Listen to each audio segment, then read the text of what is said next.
Hey, good morning. It's so good to have you tuning in from wherever you are. We're excited to be with you today to share some big news. If you don't know these two, this is John and Joni, our senior pastors. We're so excited to have you guys here. Thanks, Josh. Some big things have happened over the summer since we last communicated to you. Firstly, Liverpool won the league. Indeed. That is the big news, actually. That's what So we turn off the camera now. Yeah, we're done. Celebrate time. I'm not very happy about it, but you must be delighted, John. Delighted, yeah. And Jenny's absolutely ecstatic, being a huge Liverpool fan. Well, it's so good to have you. What's the purpose of today? What do you guys want to try and communicate today? So we've had an interesting last 6 months with lockdown, and when Joni and I took on the church in January, we did not know we'd be stood here like this discussing the things that we're discussing today. But it's been a wonderful 6 months in many ways, and so we kind of feel we've come to a natural crossroads and point that we want to talk about what the next few months looks like. What's the next chapter for us as a church? Wow, amazing. So you mentioned the last 6 months have been a pretty wild ride with, I guess none of us saw this coming with the lockdown and everything like that. Give us your kind of bird's eye reflections on the last 6 months. What have been some of the great things that we've seen? What have been some of the things? Obviously, we've not been able to do Sunday services. What are some of the blessings and benefits and battles that we've faced as a church in that time? Well, for sure. I mean, it's been a battle, and we know for us and for many people, this will have been the most difficult season of their lives. But I think there's been something really powerful and redemptive about this season. I think it's provided the church with a unique opportunity. Yeah. I mean, a lot of things that were in our hearts in terms of the vision of our church community and for our city in terms of welcoming the city home has just multiplied and gained great momentum and advanced because of the restrictions. What that's kind of helped us to do is to really narrow our focus, narrow the vision, and really focus on reaching people, which is in our heart. And it's if you cut down the whole vineyard down the middle, we would bleed mission and reaching people and compassion.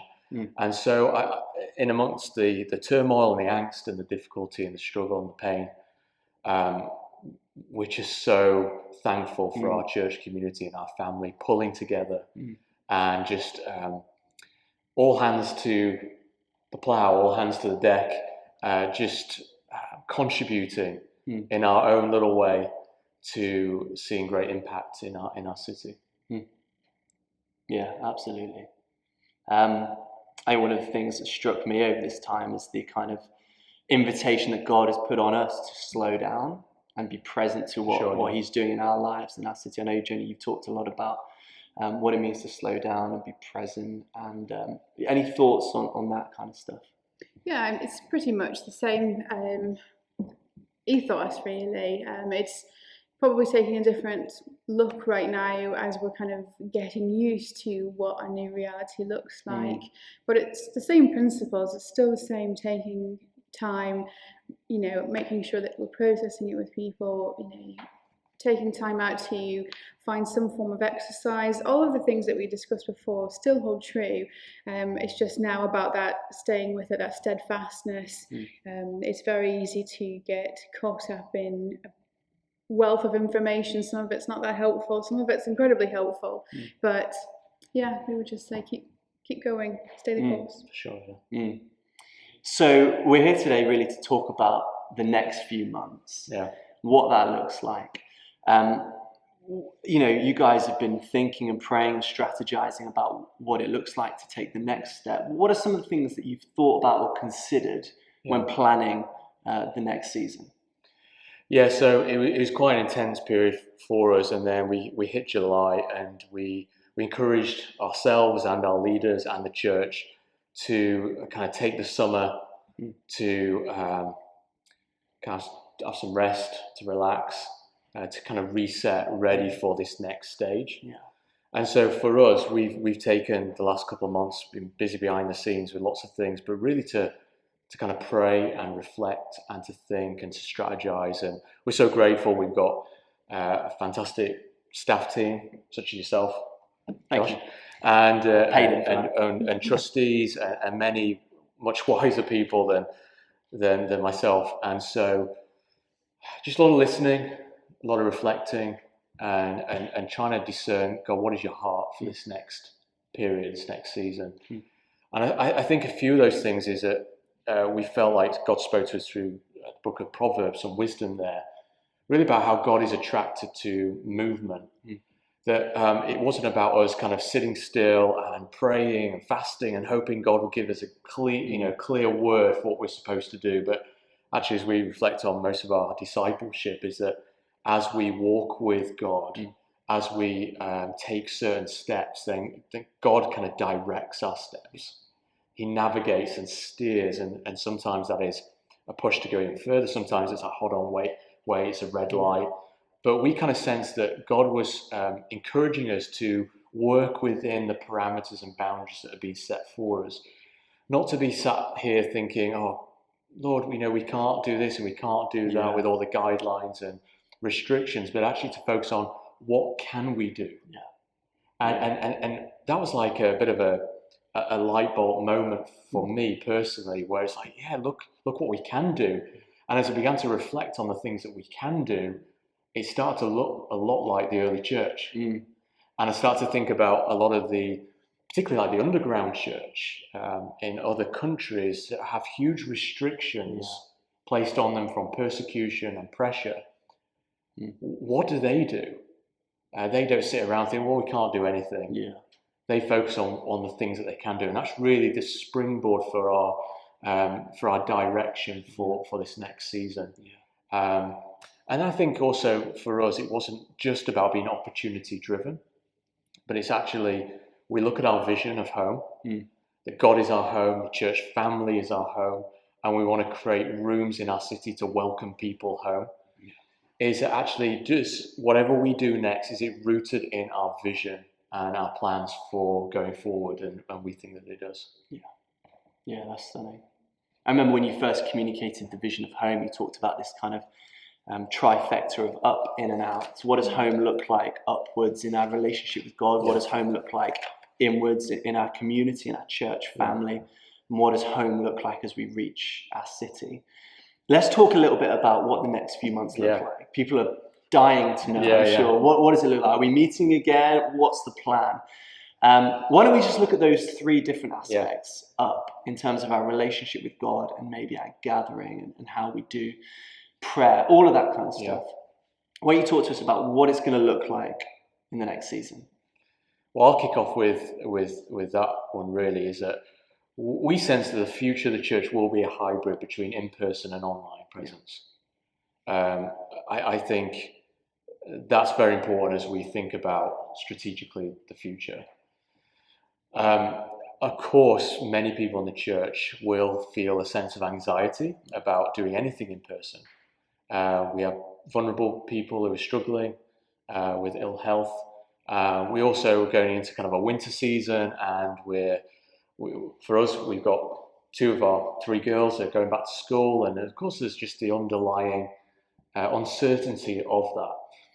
But we recognise, and indeed many of the churches in our city that has been talking to the pastors there, is the need to gather in person. But whatever we decided to do, we had to recognise it had to be sustainable in terms of the resources and the people and the teams that we have. Also be wise thinking about the restrictions and the guidelines. And also be able to pivot at any point.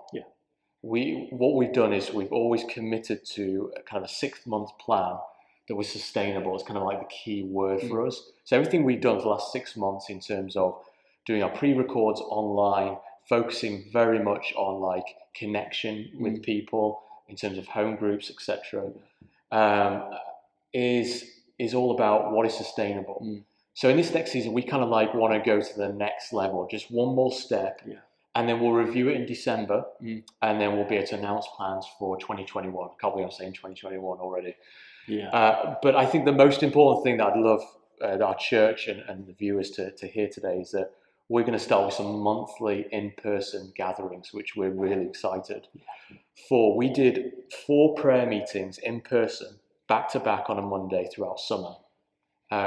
Why? Because we think prayer is the most important thing we can be doing in this season.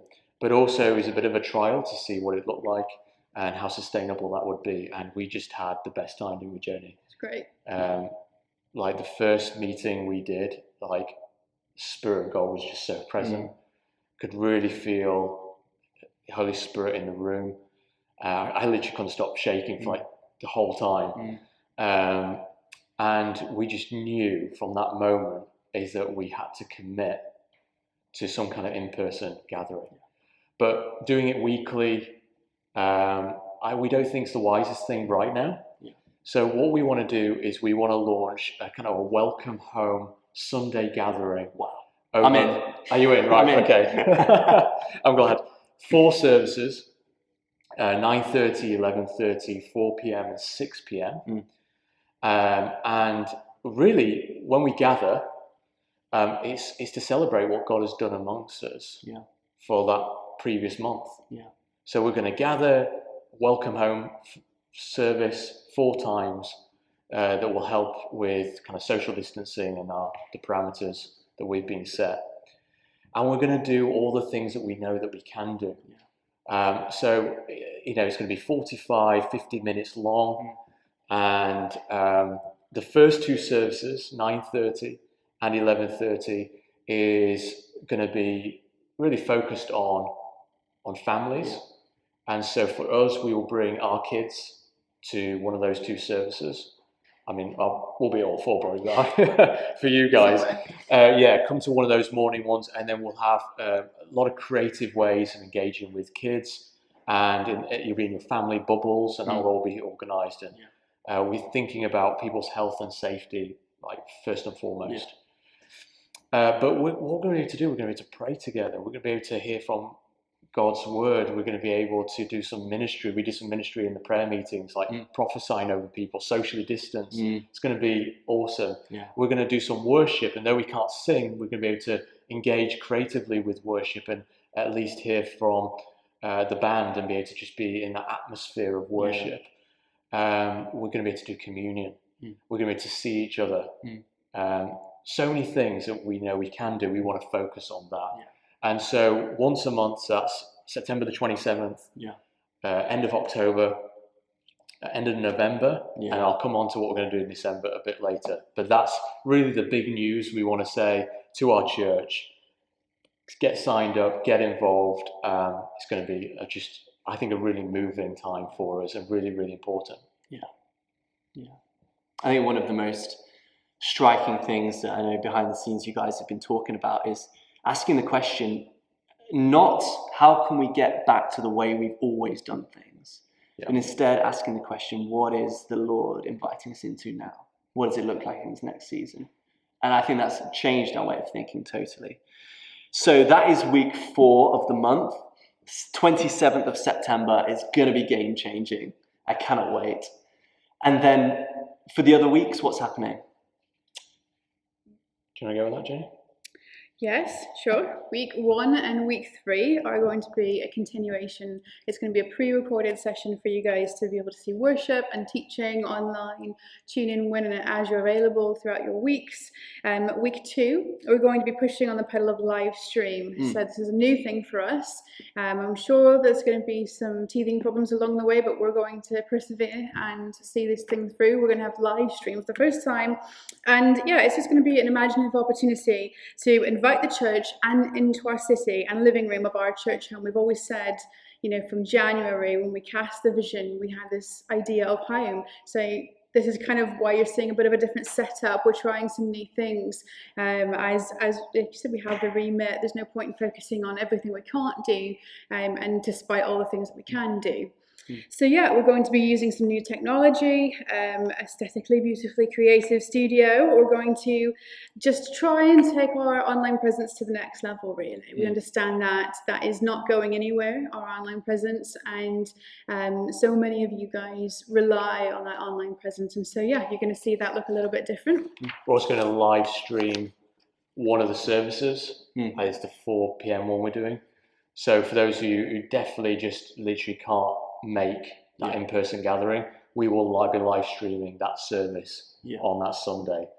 So again, it's that hybrid of online. I just think it's amazing what technology can do, the reach that we can have. And as Joni says, I love that, just inviting the city into our home. We get to say, hey, welcome into the kind of our lounge, and just see what the message of Jesus and the gospel is all about. And there are so many people who would never set foot in a church building. And yet we know that already, just from the last 6 months, people have been checking out our church and hearing about us and what we're about. And that's kind of, I mean, look, you've got this tonight. You've got a group meeting where people have found faith in lockdown. It's just amazing. And we know that technology and the gift of that has really helped in this season. Yeah, absolutely. So those live stream nights will be creative, lots of Q&As, lots of interesting things going on. We're super excied about that. And just wanted to mention our prayer meetings on a Monday night are not going anywhere. You might have thought that one begets the other, but we're actually going to keep these exactly as we have been. They're not going anywhere. We will run one Monday night prayer gathering every week, and that will also be live streamed. For some reason you can't, or you choose not to attend live, you can all see that from the comfort of your own home online. And we're going to split the times. We've been doing a 7 o'clock and an 8 o'clock meeting. We're going to do it at 7:30, which I hope will be a wild. It's a wild, creative. I mean, it's the height of my creativity. 7:30. Just woke up in the middle of the night and God spoke to me that. So 7:30, split the time again. Maximum an hour, looking like 45 minutes, and we'll live stream that on Facebook like we have been doing. It's been a wonderful gift in this season. But again, we want to put prayer at like high priority. I was thinking about this, Josh, is like if COVID and the pandemic does not get Christians to pray, I'm like, what else can? And what else can get? I mean, it's going to have to be something. I don't know what, but we've got to. This is why we're doing the Awaken Church. Wake up to the season, the moment that we're in. And I think the most important thing we as Christians can do is pray. And we're finding as we pray and as we ask God to open up certain doors, they're just happening. And it's just amazing, just the answers to prayer that we're discovering in this time. So good. So many stories I could share at that moment, but I won't. So all of the information to how to sign up to our Sundays and our prayer gatherings, we'll let you guys know. But do make sure you're at all of that stuff. We're so excited.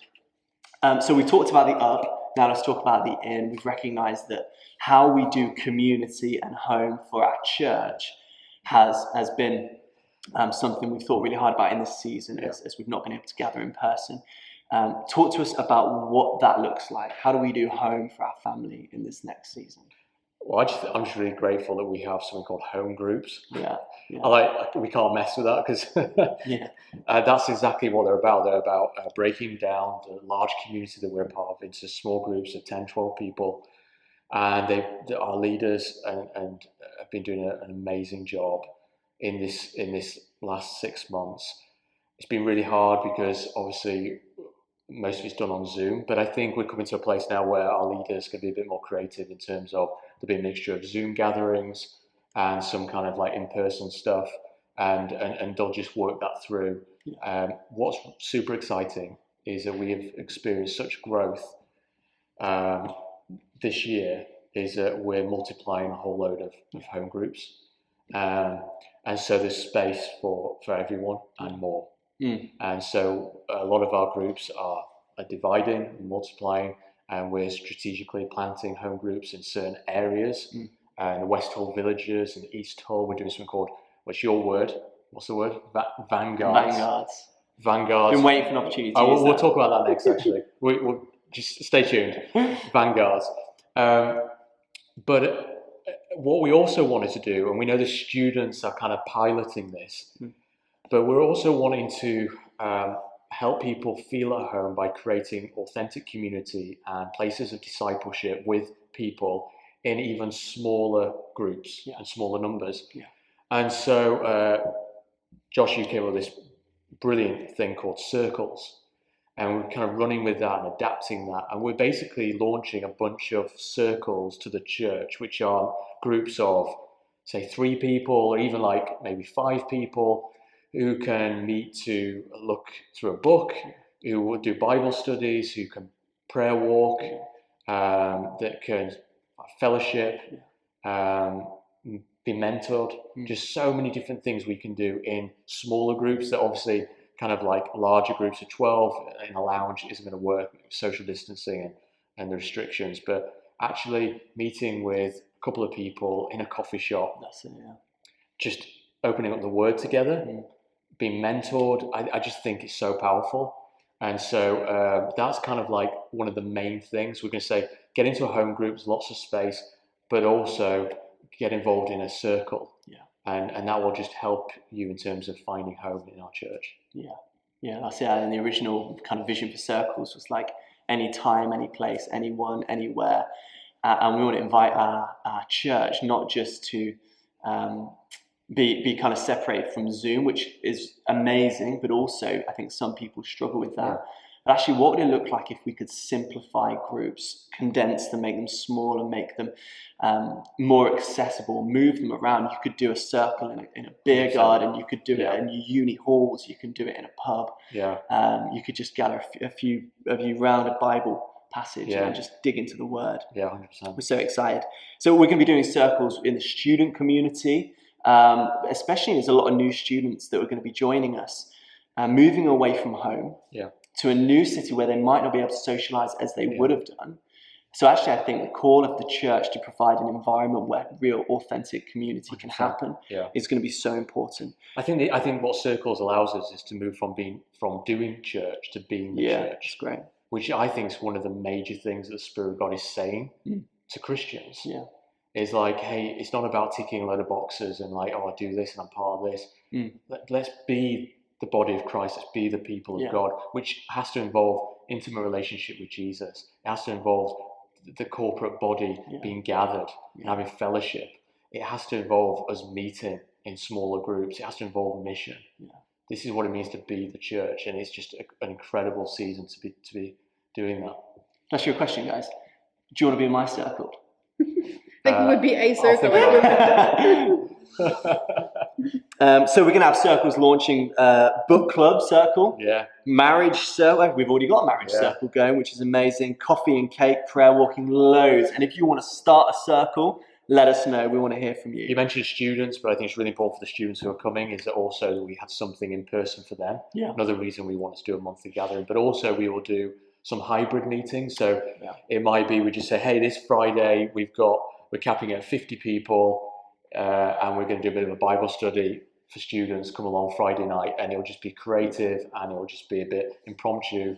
And so there will be some ad hoc in-person gatherings on top of the monthly gathering as well that we'll do over the next few months. Absolutely, yeah.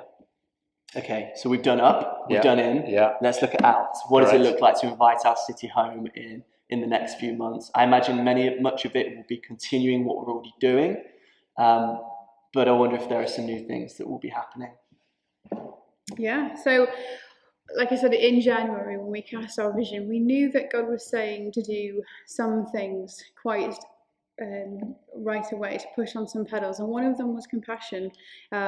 This was long before we really knew what COVID was, and we're so thankful that we kind of set those wheels in motion before we needed them quite as extensively as we've come to need them.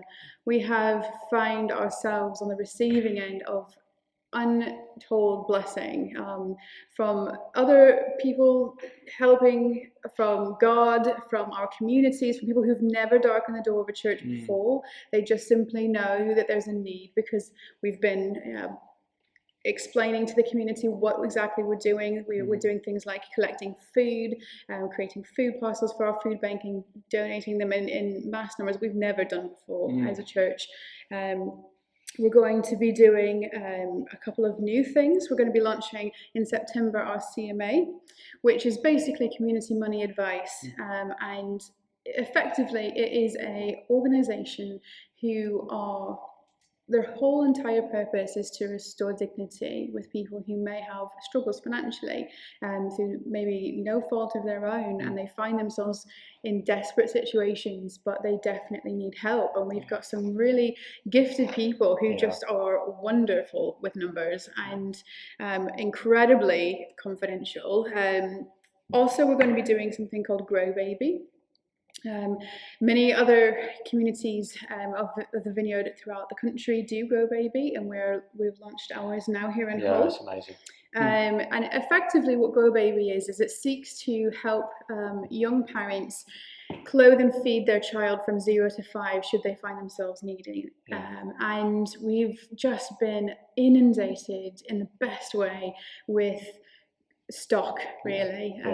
And as that has come in, we have found ourselves on the receiving end from many different organisations in the community asking, can you help? We hear that you do the food for the adults, but can you help with this need?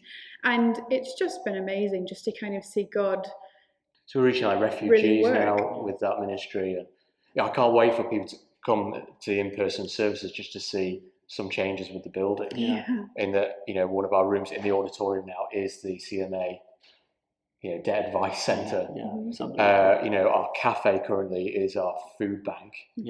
Our creche is it's just so moving seeing all the clothes for babies and young kids. Our balcony is full of another room's full of prams and cots and various other things. And then this is going across the city. Grow Baby is something which is capturing people's hearts. So let me tell you a really quick story. I'm about to have a baby. So I went to... Really? Yeah. Never. I know, I'm looking good, aren't I? On camera, you're telling us this. And we went to pick something up from Hessel the other day, and it was like a little baby bath from someone on Facebook Marketplace. Anyway, we get there, and in the bath that she'd left for us was stacked full of baby clothes. And so I'm like, are we meant to take these? What's going on? I'd never met this person before, didn't recognize her name. She sent us a message as we were collecting saying, I recognize your name as being from the Whole Vineyard Church. Wow. I know you're doing something with babies. Wow. Take all those clothes and give it to the compassion centre. Isn't that unbelievable? Yeah. They just heard about what we're doing with children. It's just amazing. We also recently got like 80 items of clothing from Harrods, which, one of my favourite places to shop, to be honest, as you can see. And it's Heron Foods. Oh, right, yeah. And so we've just been able to bless the maternity unit. In fact, Hannah may get a Harrods item, I don't know. I've timed it very well. Yeah, you timed it a little bit weird, actually. Yeah. I think one of the key elements in this isn't just to meet just their practical initial need. Obviously, that's the initial reason why we're having that contact. But we really feel like God is creating conversations that will lead into relationships. This isn't just us giving them a meal and that is the end of it. They never see us again. In fact, we go to great lengths to make sure that we engage with these people, find out a bit about their story, listen to them, because right now they're desperate to be listened to. Create that sense of belonging, that this is really a place where we will care for you, not just send you on your way with a bit of food in your mouth, but actually establish relationship with you. Yeah, you belong here. That's so good. Vanguard. Let me talk to you about Vanguards. Yeah. I'm so excited about these. Vanguards are intentional missional communities that we're creating in places across the city. The word Vanguard comes from kind of the front of a Viking boat, I think, that would break through the ice first, pioneering creative mission, as it were. So that's the idea. And so one of the areas that we are creating a Vanguard is in the east of the city, where it just feels like God is moving the chess pieces into position. And in the east of the city, in East Hull, we've been offered the use of a building right in the centre of Brand's home, which is going to be incredible to be a kind of a localised base for compassion and mission. And we've just partnerships sprung up with churches in the east. And then in the west, so we're doing east, we're also doing west. We're creating a Vanguard in the west villages where, again, it feels like doors are opening, the right people are now in the right place, and we feel like it's the right time. So we're so excited to do that. Yeah, it's interesting about kingdom partnerships. I think that's been a massive thing to come out of COVID, is that we're finding just that's how God seems to be working things. Just we're connecting with churches, we're connecting with agencies, and really the stakeholders in the city, and just seeing open doors of opportunity. And so we talked about in our vision about being a multi-site church. I just think it's really exciting that though our gatherings are going to be smaller, I actually think that's a great platform for being small, doing smaller church, scattered in different locations. I just think we've got an opportunity to really experiment with a few things, be creative, pioneer, to catalyse. And we're not making it happen. It just seems to be happening with resources and with people, locations, with opportunities. And so, really want to encourage people to get involved in any of those initiatives. Amazing. Christmas. Talk to us about Christmas. Quickly, Christmas. So we talked about in July about doing drive-in church. We have an incredible car park. And then we didn't feel over the summer was the right time to do it. So we thought about maybe doing it in September. Because we're doing in-person gatherings, what we want to do is, rather than showing a big Christian knees up in a car park, which of course we'd all enjoy, is that let's be really missional, strategic. Let's invite our city and beyond into our church car park for a drive-in church. So we could do Christmas carols, we can do a talk on the Christmas story, the gospel, we can get testimonies, and we could do it all wrapped up in our cars or outside our car. I think it'd be an amazing atmosphere. Hot chocolate, donuts. So instead of in person in December, we're going to aim to do a drive-in church. How about this for a tagline? Driving home for Christmas. I think that's got potential. You love it? Welcome home. Yeah, we'll talk about that later. You're fired. So I think that sounds brilliant. So we've got some great opportunities, some exciting things in the melting pot, if you like. But just to come back to what we said earlier, just to remind people, the first thing to do is to get signed up to our in-person service, which launched September the 27th, to one of our 4 services. Look out for our live stream that will be launching in October. We've got a couple of exciting things before then, but really we'll be launching week 2 in October, then week 1 and week 3 will be our pre-records of worship and Bible teaching. And look, we're multiplying home groups. Everybody belongs as a community, and then get involved in a circle as well for authentic community and relationship in church life. So there's some, just to sum up, there are things that we encourage everyone to get involved with. Stunning. And if you're watching this, guys, and you're not part of us, but have listened to what John and Joni have shared, get involved. There is a space for you. You belong here. Welcome home. And if you're a new student coming to the city, get in touch. We've got a lot of stuff going on we're super excited about as well. Thank you for joining us. Yeah, thank you. Thank you guys for joining us. Thank you, Josh. It's been so good for you to share your heart and get signed up to everything we've got going on. I can't wait to see people. I mean, that Sunday is going to be powerful. 27th. It's going to be a momentous moment, and I think it's going to be just a really powerful day. And so please sign up. And for those of you who really it's a nervous step for you, come and talk to us. Pick up the phone, send an email in, talk to your home group leader. Say, look, I'd love to do this. I'm just a bit nervous. Can you talk me through all the detail? And all that will be coming out. We just want to kind of give the headlines and some vision on it today. And we want to be here. We're going through the same journey. We're a family. We have 3 girls. We have to navigate going to the supermarkets. Our kids go to school. But we just feel like it is so important that we gather as the community in the church in person. But we're going to start that monthly this term. I'm a big hugger. I don't know if you guys are huggers. I used to be, My hugging instinct's going to be off the chain. I'm going to have to restrain myself. Anyway, on that wonderful note, love you guys. Love you guys. Thanks so much. Take care. God bless.